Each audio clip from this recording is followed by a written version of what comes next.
Ayun, isang mapagpalang araw sa ating lahat. Dumating na nga po pala yung order natin sa Shopee. Yung ating lead bulb para sa ating Parlin RGB Red, Twin, Blue. Yan, double check muna natin. Tapos simulan na natin yung pagpapalit ng lead bulb. Alos nasa 30 pieces nga po pala yung papalitan natin dyan. Kaya mandami-dami at matagal-tagal na hinanga. Ayan. Bilisan mo.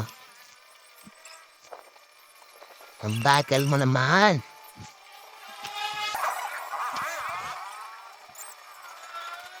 Ayan, ang kalahati na tayo.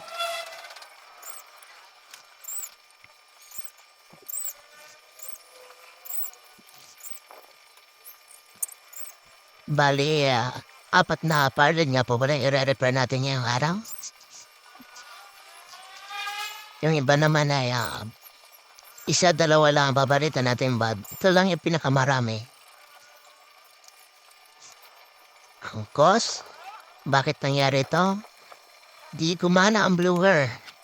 Kaya yun, pandi lahat. Ayan. Milaw na yung iba.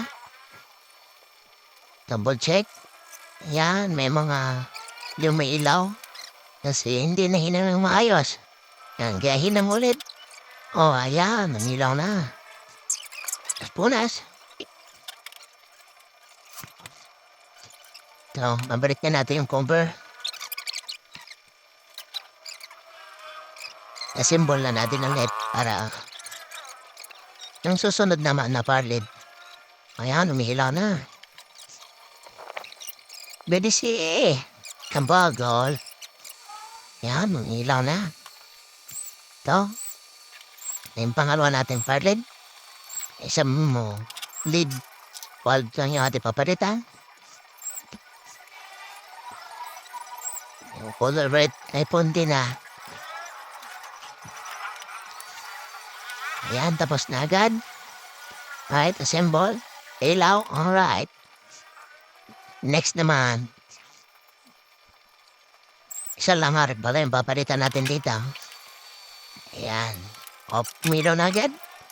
Symbol na ulit. Ayan. Off sunod na naman. Palitan naman ang bulb.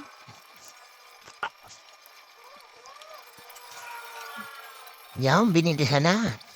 Gutom na daw. Alright, umilaw na. That's it. God bless.